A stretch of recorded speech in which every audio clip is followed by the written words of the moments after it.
1973 का। पेरू के जंगलों में हम एक रिसर्च टीम को देखते हैं जिसको लीड कर रही थी कॉन्स्टेंस वेब नाम की एक लेडी। कॉन्स्टेंस वेब प्रेग्नेंट होने के बावजूद यहाँ एक ऐसी किस्म की स्पाइडर की तलाश में आई थी जिसका जहर उनकी रिसर्च के मुताबिक इंसानों के लिए जादू था, जो किसी भी इंसान की बड़ी से बड़ी बीमारी का इलाज करने के अलावा किसी इंसान को हद से ज्यादा ताकतवर बनाने की भी ताकत रखता था। वो इसी स्पाइडर की मदद से लोगों की इन बीमारियों का इलाज ढूंढना चाहती थी जिनका इलाज अभी तक पॉसिबल नहीं। वो यहाँ अपने साथ ही सिम्स को बताती है कि माना जाता है इन पेरू के जंगलों में ऐसे लोग रहते थे जिनमें आम इंसानों से कहीं 100 गुना ज्यादा ताकत होती थी। इनकी स्पीड और बाकी सुपर पावर्स का तो आम इंसान अंदाजा भी नहीं कर सकते, और ये सब सुपर पावर्स उन्हें इन्हीं स्पाइडर्स ने दी थी। सिम्स को उसकी बातों पर बिल्कुल यकीन नहीं था, इसलिए वो प्रेग्नेंट कॉन्स्टेंस को जंगल में पीछे भी छोड़कर वापस कैंप में चला आता है, जहाँ उसे कॉन्स्टेंस के नोट्स मिलते हैं। इस नोट्स पे लिखी हुई इंफॉर्मेशन उसे ये सच्चाई बता चुकी थी कि कॉन्स्टेंस बिल्कुल सच बोल रही थी। वो कॉन्स्टेंस के सभी नोट्स की पिक्चर्स बना लेता है, और इससे पहले कि अब वो कॉन्स्टेंस के पीछे जाता, बहुत ही खुशी से चिल्लाती हुई कॉन्स्टेंस यहाँ आती है क्योंकि उसकी तलाश खत्म हो गई थी। उसे वो स्पाइडर मिल चुका था जिसका जहर किसी का भी इलाज कर सकता था। उसकी खुशी देखने वाली थी। वो एक्साइटेड होकर अपने टीम मेंबर्स को वो स्पाइडर दिखा रही थी कि तभी पीछे से सिम्स अपने ये टीम के 2 मेंबर्स को गोलियां मार के खत्म कर देता है। कॉन्स्टेंस को समझ नहीं आ रहा था कि सिम्स ने ऐसा क्यों किया। तभी सिम्स उसके सामने आता है और कहता है, ये जार शराफत से मेरा वाला कर दो, ये स्पाइडर सिर्फ मेरी है और इसका इस्तेमाल सिर्फ मैं ही करूंगा। वो लगातार कॉन्स्टेंस से स्पाइडर वाला जार छीनने की कोशिश में था। इस सारी लड़ाई में सिम्स के हाथ में मौजूद गन चल जाती है जिससे कॉन्स्टेंस अब जख्मी हो चुकी थी। ये सेल्फिश इंसान सिम्स ये भी ख्याल नहीं करता कि कॉन्स्टेंस जख्मी है और प्रेग्नेंट है। वो बस उसके हाथ से स्पाइडर वाला जार लेता है और उसे मरने के लिए यही अकेला छोड़कर वापस चलना चाहता है। कॉन्स्टेंस बिल्कुल मरने वाली थी और इस टाइम कॉन्स्टेंस की जान बचाने के लिए एंट्री करते हैं उसी ट्राइब के लोग जिसकी कहानी कॉन्स्टेंस सिम्स को सुना रही थी। कॉन्स्टेंस को उठाकर वो एक गार में बने तालाब में जा चुके थे। यहाँ वो एक स्पाइडर को उसे कटवा कर उसका इलाज करना चाहते थे, लेकिन कॉन्स्टेंस की हालत बिगड़ती जा रही थी क्योंकि अब वो वक्त भी आ गया था जब वो अपने बच्चे को जन्म देती। कॉन्स्टेंस के पास इस टाइम एक बेटी पैदा होती है जिसका नाम वो लोग केसी रखते हैं। केसी के पैदा होने के बाद कॉन्स्टेंस की हालत और भी बिगड़ चुकी थी। इस टाइम पर उस ट्राइब का लीडर जो अभी कॉन्स्टेंस का इलाज कर रहा है, वो उससे वादा लेता है कि जब भी लड़की अपने सवालों के साथ यहाँ वापस आएगी तब तक करूंगा। सीन्स अब यहीं से कट हो जाती है और हमें प्रेजेंट का यानी 30 साल बाद का वक्त दिखाया जाता है, जहाँ पर केसी अब बड़ी हो चुकी है और वो पैरामेडिक के लिए काम करती है। इन लोगों का इमरजेंसी में इलाज करना उसकी जॉब है। इस इमरजेंसी वैन में उसका कलीग है बेन। बेन केसी को अपने भाई और उसकी वाइफ के बेबी शावर में इनवाइट करता है जिसके लिए केसी मान चुकी थी। ड्यूटी ऑफ होने पर केसी अपने घर आती है और हर रोज की तरह अपने बेड के नीचे से अपनी मॉम का सूटकेस निकाल कर उनकी चीजें देखना शुरू कर देती है, उनकी रिसर्च नोट्स वगैरह। अभी वो ये सब देख रही थी कि तभी उसे बेन की इमरजेंसी कॉल आ जाती है। शहर में ब्रिज के पास एक बहुत बुरा एक्सीडेंट हुआ था। एक गाड़ी पुल से आधी नीचे लटकी हुई थी जिसमें एक आदमी फंस चुका था। केसी उस गाड़ी के अंदर जाकर बेन की मदद से उस आदमी की तो जान बचा लेती है, लेकिन बदकिस्मती से वो खुद इसी गाड़ी में लॉक हो चुकी थी और गाड़ी के डिस्बैलेंस होते ही वो पानी में गिर जाती है। पानी के अंदर जाते ही उसकी आंखें खुली थी। उसे पहली मर्तबा में इतने सारे चमकते हुए वेब्स देखे थे। ये वेब ऑफ लाइफ थे। ये वेब ऑफ लाइफ यहाँ केसी को उसका फ्यूचर दिखाते हैं। उसके अगले लम्हे में क्या होने वाला था केसी यहाँ देख चुकी थी। इससे पहले कि वो कुछ रिएक्ट करती, यहाँ अचानक उसकी आंख खुलती है और वो देखती है कि वो पानी से बाहर आ चुकी है। उसे रेस्क्यू करने वाला बेन था जो उसे बता रहा था कि तुम 3 मिनट तक पानी में रही हो केसी। अब वो किसी को चेक करता है और देखता है कि अचानक से केसी का ऑक्सीजन लेवल 79 से बढ़कर 89 पे चला गया है। यही चीज एक और मर्तबा रिपीट होती है और केसी बेन से पूछती है, अभी तो तुमने मेरा ऑक्सीजन लेवल चेक किया था। लेकिन बेन ये सब पहली मर्तबा कर रहा था और उससे पहले जो ये सब हुआ वो किसी ने अपने माइंड में देख लिया था। किसी को लगा कि ये सब उसका इल्यूजन है, इसीलिए वो उठ के यहाँ से चलनी चाहती है। सीन कट होकर हमें अब सिम्स को दिखाया जाता है। सिम्स एक बहुत ही अमीर इंसान बन चुका है और वो आज एक सिक्योरिटी में काम करने वाली लेडी को अपने घर लेकर आया है। ये लोग यहाँ कुछ टाइम स्पेंड करने के बाद सो जाते हैं और सोते हुए सिम्स को एक ख्वाब आता है। वो देखता है कि 3 स्पाइडर सूट पहने हुए लड़कियां उससे उसके स्पाइडर को लेने के लिए लड़ रही है और ऐसा कहते हुए वो उसे मार देती है। हाथ देखते ही सिम्स डर कर उठ गया। असल में वो स्पाइडर आज भी उसके पास थी। सिम्स ने क्योंकि उस स्पाइडर से अपने आप को कटवा लिया था, इसलिए फ्यूचर देखने की सुपर पावर सिम्स के पास भी आ चुकी थी। हर रात सिम्स को उसके फ्यूचर का इल्यूजन आता था कि किस तरह 3 लड़कियां आकर उसे मार देंगी। इसलिए सिम्स ये दिन आने से पहले ही उन तीनों लड़कियों को मरवाना चाहता है। ऐसे में काम आएगी उसके पास लेटी हुई वो सिक्योरिटी एजेंसी की एक लेडी, जिसे वो यहाँ झांसा देकर उसके नए बनाए सॉफ्टवेयर का कोड पूछ लेता है जिसकी मदद से किसी भी इंसान को उसके फेस के जरिए ढूंढा जा सकता था। कोड पता चलते ही वो इस लेडी का हाथ पकड़ के उसकी बॉडी में अपने अंदर का जहर इंजेक्ट करके उसे मार देता है। अब देखते हैं कि आज कैसी बेन के घर आई थी। यहाँ बेबी शॉवर चल रहा था और सभी लोग बैठे हुए बेबी जेंडर गेस कर रहे थे। उसी टाइम अचानक ही एक लड़की कहती है, चलो बेबी का जेंडर तो गेस करें। उसके बाद सुनकर केसी उसे कहती है, अभी तो ये हमने किया। केसी की ये बात सभी लोगों को अजीब लग रही थी। मतलब इस मर्तबा भी उसने आने वाला पल पहले ही देख लिया था। उसे बहन कि वो यहाँ कुछ समझ पाती, उसे बेन एक इमरजेंसी के लिए बुला के यहाँ से ले जाता है। इमरजेंसी पे वो देखती है कि उसी की कोवर्कर है जिसकी वो जान बचाने की कोशिश कर रही थी, लेकिन अगले ही पल उसे अपना वही कोवर्कर ट्रक की तरफ जाता हुआ दिखाई दे रहा था। वो उसे रोकने की भी कोशिश करती है, लेकिन कोवर्कर ट्रक में बैठ जाता है। लम्हा गुजरते ही उसके ट्रक का एक्सीडेंट होकर उसकी बिल्कुल वैसे ही मौत हो जाती है जैसे कैसी ने अभी कुछ देर पहले देखी थी। और इस वाक्य के बाद केसी समझ जाती है कि उसे ऊटपटांग की इल्यूजन्स नहीं आ रहे, बल्कि वो किसी वजह से फ्यूचर देख पा रही है। केसी उन लम्हों को पहले ही देख लेती है जो कुछ देर बाद होने वाले होते हैं।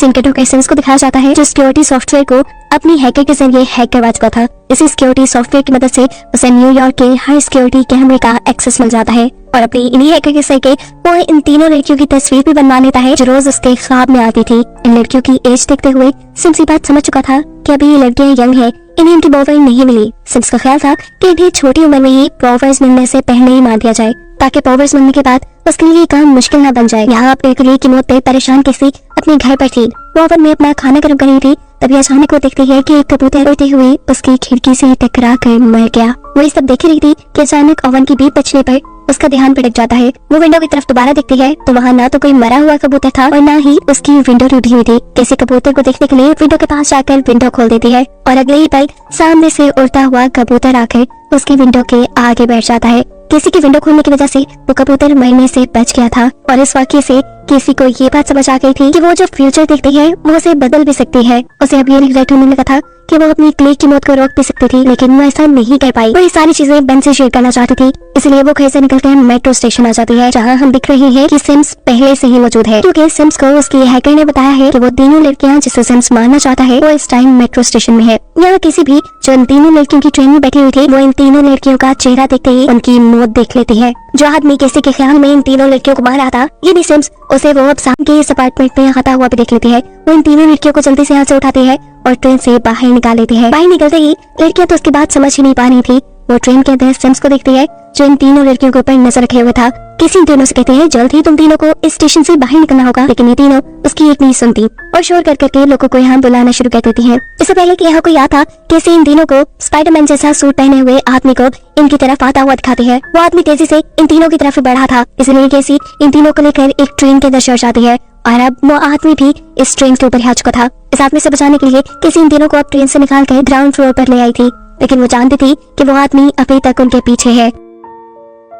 वो इन तीनों को मेट्रो स्टेशन से बाहर ही ले जाने वाली थी कि पुलिस ऑफिसर्स उसे पकड़ लेते हैं। इतने में सिम्स जिसने स्पाइडर का सूट पहना हुआ था वो भी इन तीनों के ऊपर हमला करने के लिए आ जाता है। यहाँ पुलिस जब सिम्स को रोक रही थी केसी मौके का फायदा उठाते हुए इन तीनों को ही इनकी जान बचाने के लिए लेकर इस मेट्रो स्टेशन से बाहर आ जाती है। केसी बाहर आते ही एक टैक्सी चलाती है ताकि तेजी से ही वो इन तीनों को साथ में की पहुंच से दूर कर सके। फाइनली ये लोग सिम्स से तो काफी दूर आ चुके थे, लेकिन खतरा पूरी तरह टला था या नहीं ये बात अभी इन्हें मालूम नहीं थी। केसी इन तीनों से इनके नाम पूछती है और बातों ही बातों में किसी को ये मालूम होता है कि अभी तीनों लड़कियों के ही पेरेंट्स इस शहर में नहीं है। वो लोग ये बातें कर रहे थे कि तभी रेडियो पर लगी हुई न्यूज उनका ध्यान भटका देती है, जहाँ बताया जा रहा था कि 3 लड़कियों को किडनैप करने वाली लेडी की पहचान केसी वेब के नाम से हुई है। यानी अब इनके पीछे सिम्स के साथ साथ पुलिस भी लग चुकी थी। पर इस सारी सिचुएशन से बचने के लिए केसी अब तीनों ही लड़कियों को लेकर करीब पेरू के जंगलों में आ जाती है। जंगल में क्योंकि कोई कैमरास नहीं लगे हुए थे इसलिए सिम्स की हैकर भी नहीं देख पाती और न ही पुलिस केसी की लोकेशन। जंगल में आने पर बातें करते हुए इन्हें पता चलता है कि तीनों लड़कियां कभी ना कभी केसी से मिली थी। ये तीनों इस टाइम सवाल करके केसी को मार देती हैं कि आखिर तो हमें यहाँ लेकर क्यों आई। तब केसी इन्हें बताती है कि मुझे फ्यूचर दिखता है और मैंने फ्यूचर में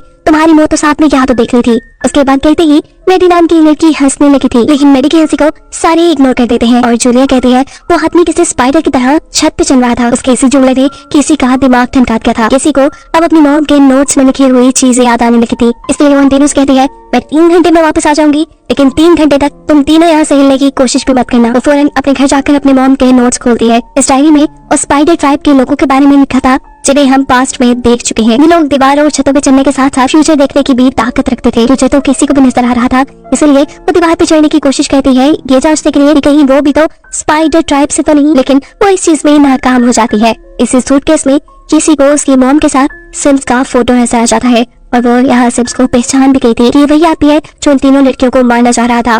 वो तीनों लड़कियां जिस टाइम जंगल में थी आराम से वो थोड़ी ना रह सकती थी, भूख के मारे इनकी जान निकल रही थी, इसलिए ये तीनों जंगल से निकलकर पास के एक कैफेटेरिया में आ जाती है और शहर के मैदान में आते ही सिम्स की हैकर को उन तीनों की लोकेशन पता चल जाती है। किसी भी अब वापस गाड़ी लेकर जंगल में आ गई थी, लेकिन जंगल में आते ही वो देखती है कि तीनों लड़कियां यहाँ से गायब है। वो पैरों के निशानों का पीछा करते हुए एक कैफेटेरिया में पहुंचती है जहाँ वो तीनों लड़कियां मिलकर डांस कर रही थी। किसी को देखते ही ये तीनों किसी से माफी मांगती है और इससे पहले कि किसी इन तीनों को यहाँ से लेकर चली जाती, सिम्स स्पाइडर सूट पहने यहाँ पहुंच जाता है। वो एक एक करके इन तीनों का गला घोट के इन्हें मार चुका था और अगले ही पल उसने केसी का भी गला पकड़ लिया था। इससे पहले कि केसी मर जाती, अचानक ही सब कुछ खत्म हो जाता है।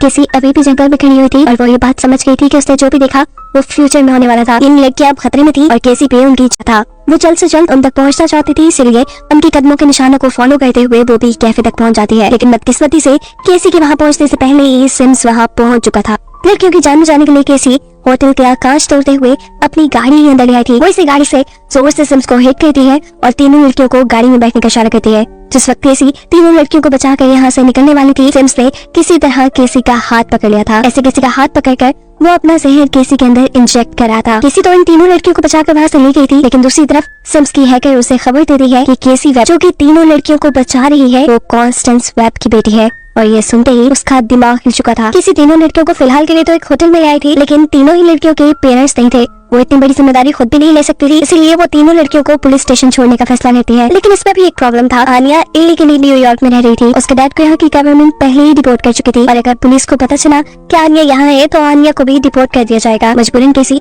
उन्हें इस होटल में रुकने की ही इजाजत दे देती है और खुद इन तीनों के सो जाने के बाद जाती है उसी कैफे में जहाँ सिम्स ने उस पर हमला किया था। उसके यहाँ आते ही लोकेशन ट्रेस करते हुए सिम्स भी यहाँ जाता है। सिम्स केसी को अपने बारे में बताता है और कहता है कि मेरा नाम सिम्स है। मैं उन तीनों लड़कियों को इसलिए मारना चाहता हूँ क्योंकि आने वाले वक्त में उन लड़कियों के पास सुपर पावर्स होंगी और सुपर पावर्स मिलते ही वो मुझे मार देंगी। मैं बस अपनी जान बचाने के लिए उनके पास सुपर पावर्स आने से पहले उन्हें मार देना चाहता हूँ। लफ्ज़ सुनते ही अचानक किसी की आँख खुल जाती है और हमें पता चलता है कि इस मरतबा भी ये सब कुछ केसी अपने ख्वाब में देख रही थी। वो किसी होटल में नहीं गई थी, वो बल्कि इन तीनों लड़कियों के साथ यही बेड पे सोई हुई थी। सुबह होने पर केसी अब इन्हें सिम्स के बारे में बताती है कि आखिर क्यों वो इन तीनों के पीछे पड़ा था। केसी कहती है कि तुम तीनों को बहुत बचकर एक साथ रहना होगा। तुम तीनों जब तक एक साथ रहोगी तब तक बची रहोगी। वो आदमी बहुत अजीब है। वो अपने हाथ से जहर इंजेक्ट करने की ताकत रखता है। वो जितनी देर तक तुम्हारे जिस्म के किसी भी हिस्से को पकड़ कर रखेगा, अपना जहर तुम्हारे अंदर इंजेक्ट करता रहेगा। जहर के इंजेक्ट होते ही तुम्हारी धड़कनें रुकना शुरू हो जाएंगी और अगर कभी ऐसी सिचुएशन में अपने साथियों को बचा सकते हो सीपीआर देकर। इसलिए केसी इन्हें सबसे पहले सीपीआर देना सिखाती है और सीपीआर के साथ साथ वो यहाँ मुश्किल वक्त में काम आने वाली कई और भी ट्रेनिंग दे चुकी थी।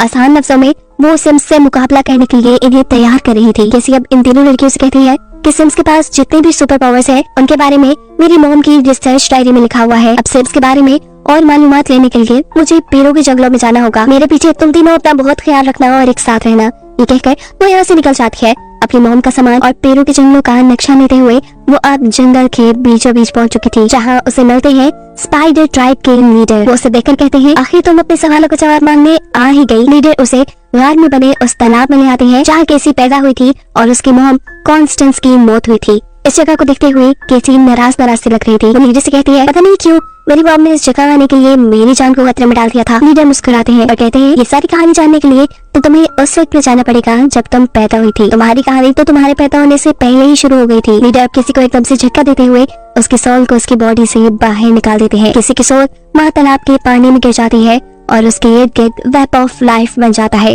ये वेब ऑफ लाइफ उसे उस वक्त में ले गया था जब उसकी मॉम यहाँ जंगलों में उस स्पाइडर को ढूंढने के लिए आई थी। वेब ऑफ लाइफ ने एक ही लम्बे में केसी को सब कुछ दिखा दिया था। कॉन्स्टेंस के स्पाइडर को ढूंढने से लेकर उसको गोली लगने, केसी के पैदा होने और कॉन्स्टेंस के मरने तक सब कुछ। ये सब देखकर केसी भी अपनी कहानी नहीं समझ पाई थी, इसलिए वेब ऑफ लाइफ उसे वक्त में थोड़ा और पीछे लेकर जाता है जब केसी की मॉम यानी कॉन्स्टेंस डॉक्टर से मिलने आई है। यहाँ डॉक्टर केसी की मॉम को बता रही थी कि केसी के पैदा होने से पहले ही उसे एक ऐसी बीमारी थी जिसका इस दुनिया में इलाज मुमकिन ही नहीं था। ऐसा भी हो सकता था कि मर जाती और ज्यादा से ज्यादा नाइट केसी की सिर्फ 6 माह तक की थी। इस खबर ने कॉन्स्टेंस को यानी केसी की मॉम को बहुत ही ज्यादा डिस्टर्ब कर दिया था और ये सच्चाई सुनने के बाद केसी रोने लग जाती है क्योंकि उसे समझ आ गया था कि आखिर क्यों उसकी मॉम उसके पैदा होने से ठीक पहले उन जंगलों में गई थी अपनी जान को खतरे में डालकर। आज से पहले तक वो कॉन्स्टेंस से यानी अपनी मॉम से बदगुमान रही कि उन्होंने अपने पैशन के लिए किसी को खतरे में डाल दिया, लेकिन ऐसा नहीं था। ये सोचते हुए ही अचानक उसकी सोल उसकी बॉडी में वापस आ जाती है। वो अभी तक शौक में थी कि आखिर ये सब लीडर ने कैसे कर दिया। वो अच्छे सवाल भी कर लेती है, लेकिन लीडर बताते हैं कि ये सब मैंने नहीं बल्कि तुम्हारी पावर्स ने किया है, वो पावर्स जिनका तुम्हें अब अंदाजा होने लगा है। जवाब में केसी कहती है मेरे पास तो सिर्फ फ्यूचर देखने की सुपर पावर है। लीडर बताते हैं नहीं, फ्यूचर देखना तो तुम्हारी सुपर पावर्स की शुरुआत है, तुम बहुत कुछ कर सकती हो। वेब ऑफ लाइफ के जरिए तुम एक टाइम में तीन जगह होकर 3 लोगों की एक साथ जान बचा सकती हो। सिर्फ यही नहीं, तुम्हारे पास फ्यूचर बदलने की भी ताकत है और ये पावर हर किसी को नहीं मिलती। लीडर बताते हैं तुम्हारी ये सभी सुपर पावर्स तब सामने आएंगी जब तुम किसी मुश्किल हालात का सामना करोगी। सीन्स कट होकर शहर में शिफ्ट होते हैं जहाँ सिम्स अभी तक उन लड़कियों के बारे में कुछ भी ना पता चल पाने पर बहुत ही ज्यादा गुस्से में है। पता चला है कि जाने से पहले केसी उन तीनों लड़कियों को बेन के घर छोड़ गई थी। तीनों अभी तक केसी की बात मानते हुए बेन के घर से बाहर नहीं निकली थी, लेकिन आज बेन के ब्रदर की वाइफ के पास एक बेबी पैदा होने वाला था। उसकी हालत बहुत ज्यादा खराब हो रही थी, इंतजार करने का उनके पास वक्त नहीं था, इसलिए तीनों खुद उस औरत को लेकर हॉस्पिटल के लिए निकल जाती हैं और कैमरास के सामने आते ही उनकी लोकेशन का पता चल जाता है सिम्स को। अब केसी जो इस टाइम बेन के घर आई थी तीनों लड़कियों को लेने के लिए, उसे यहाँ बेन के घर पे कोई नहीं मिलता, इसलिए वो पास तीनों लड़कियां तो बेन की सिस्टर इन लॉ को लेकर हॉस्पिटल गई हैं, जहाँ रास्ते में ही सिम्स उनके ऊपर हमला कर चुका था। उन तीनों की जान बचाने के लिए केसी यहाँ से एक एम्बुलेंस चुरा कर भागती है, जबकि दूसरी तरफ हम देखते हैं कि सिम्स की हैकर ने उस रोड के सारे सिग्नल्स ग्रीन कर दिए थे जिस रोड पे वो तीनों लड़कियां थी। ऐसे उनका बुरी तरह एक्सीडेंट होते हुए बचता है। ये तीनों देखती हैं कि इस गाड़ी के बाहर सिम्स खड़ा था। सिम्स के हाथ में एक बम था, ये नहीं वो बम के जरिए उन तीनों लड़कियों को मारना चाहता था। इससे पहले कि वो बम गिराकर उनकी गाड़ी को तबाह कर देता, सही वक्त पर केसी आकर उसे अपनी एम्बुलेंस से हिट कर देती है और इस तरह उसके हाथ में पकड़ा हुआ बम किसी और गाड़ी के नीचे जाकर फट जाता है। मौके का फायदा उठाते हुए केसी उन तीनों लड़कियों को अपने साथ एम्बुलेंस में बिठा लेती है, जबकि मैन से उसके सिस्टर इन लॉ को हॉस्पिटल ले जाने को कहती है। सिम्स ये चीज देख चुका था कि वो तीनों लड़कियां एम्बुलेंस में भाग रही है, इसलिए वो एम्बुलेंस के ऊपर चढ़ जाता है। ये देखते हुए केसी पीछे हमें से कहती है कि वहाँ इलेक्ट्रिक इम्पल्स मशीन होगी, उसे उठाकर छत पे लगा दो।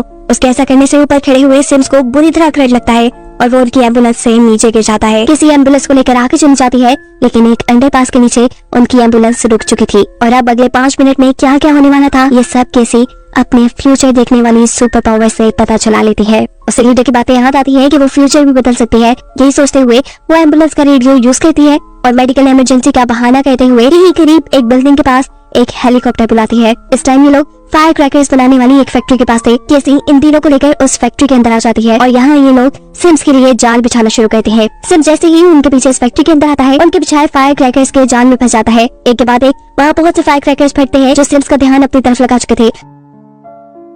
मौके का फायदा उठाते हुए केसी उन तीनों लड़कियों को लेकर इस बिल्डिंग की छत पे आ चुकी थी जहां हेलीकॉप्टर आने वाला था। वो उन तीनों लड़कियों को सेफली हेलीकॉप्टर में बिठाकर यहां से भगाने की कोशिश में थी, पर केसी के इस प्लान को नाकाम करने के लिए यहाँ पे सिम्स आ चुका था। उसका ध्यान भटकाने के लिए केसी उसे लड़ती है और ये लोग लड़ते लड़ते एक बिलबोर्ड के टावर पे चढ़ सिम्स केसी को पकड़ चुका था। वो केसी का गला पकड़ते हुए अपने जिस्म का जहर उसके अंदर इंजेक्ट कर रहा था। केसी मरने वाली थी, वो मुश्किल में थी। ये सब वो तीनों लड़कियां नहीं देख पाती और उसकी जान बचाने के लिए उसके पीछे आती है, लेकिन सिम्स यहाँ बड़ी ही आसानी से इन अनट्रेन्ड तीनों लड़कियों से लड़ता है और उन्हें 3 अलग-अलग जगह फेंक देता है। उसके इस हमले से वो तीनों लड़कियां ऐसी जगह फंस चुकी थी कि वहाँ बस उनके करीब मौत ही थी और ये देखकर सिम्स हंसने लग जाता है और केसी से कहता है बताओ अब तुम 3 अलग-अलग जगह जाकर एक ही वक्त में इन तीनों को कैसे बचाओगी। उसकी ये बात कहते ही किसी के कानों में लीडर की वो बात गूंजी थी कि अगर जब तुम किसी को बचाना चाहोगी तो तब तुम एक वक्त में कई जगह भी हो सकती हो। इस चीज का एहसास होने पर वो अपनी सुपर पावर्स का यूज करती है और वेब ऑफ लाइफ के जरिए उसी के जैसी बहुत सी और केसी बनकर उन तीनों लड़कियों को बचाने के लिए पहुंच जाती है। ये देखते हुए तो सिम्स भी परेशान हो चुका था। वो केसी को रोकने के लिए उसे एक पंच मारता है, पर केसी इस मत पर हार मानने वाली नहीं थी। वो आहिस्ता आहिस्ता सिम्स को उस जगह पर ले जाती है जहाँ फ्यूचर में उसने सिम्स की मौत देखी थी। उस जगह पहुंचते ही सिम्स के ऊपर एक बड़ा सा जाल गिर जाता है जिसमें वो फंस चुका था और उसके फौरन बाद उसके ऊपर एक बहुत बड़ा सा बिलबोर्ड गिरने पर उसकी मौत भी हो जाती है। फाइनली केसी ने उन तीनों लड़कियों को बचा लिया था उनके दुश्मन को मारकर, लेकिन बुरा यह हुआ था कि बिलबोर्ड के गिरने की वजह से केसी खुद भी लड़खड़ाकर पाते हैं कि किसी की बॉडी से एक लाइट निकली है और अब वो पानी में डूबती जा रही थी। इस टाइम पर केसी को बचाने के लिए वो तीनों लड़कियां पानी में चमक देती हैं। मुश्किल से वो केसी को पानी से निकालकर बाहर लेके आती है तो देखती है कि उसको सांस आना भी बंद हो गया था। ऐसे में ये लोग केसी की सिखाए तरीके से उसे CPR देती है। ऐसा कहते ही कुछ ही देर में केसी की दिल की धड़कन दोबारा चलना शुरू हो चुकी थी। वो फाइनली होश में आ चुकी थी, लेकिन फिर से एक बुरी खबर कि अब केसी देख नहीं सकती थी। उसे कुछ भी नजर नहीं आ रहा था। वो ब्लाइंड हो चुकी थी और साथ में उसकी बॉडी भी इस एक्सीडेंट की वजह से पैरालाइज हो चुकी थी। हॉस्पिटल में जब नर्स केसी से इन तीनों लड़कियों के बारे में पूछती है तो केसी कहती है कि ये तीनों मेरी फैमिली है और यही सुनकर ये तीनों ही खुश हो जाते हैं। इस हादसे ने बेशक केसी को पैरालाइज कर दिया था, लेकिन इसी हादसे ने उसको उसकी सारी सुपर पावर्स भी दे दी थी। हैरानी पर केसी इन तीनों लड़कियों को बताती है कि बेशक अब मैं कुछ देख नहीं सकती, लेकिन मुझे फ्यूचर अब बिल्कुल साफ नजर आ रहा है। मैं तुम तीनों को पावर मिलने के बाद दुश्मनों से लड़ते हुए देख रही हूँ। तुम्हारे पास इतनी पावर है कि जिसका तुम अंदाजा भी नहीं कर सकते, और तुम कभी दुश्मनों से नहीं हारी। वो इन तीनों को भी फ्यूचर की झलक दिखाते हैं, जिसमें इन तीनों के पास ये सुपर पावर्स थी और खुद कैसी एक मैड में वेब थी। और इसी फ्यूचर की झलक को दिखाते हुए ये कहानी यहाँ खत्म हो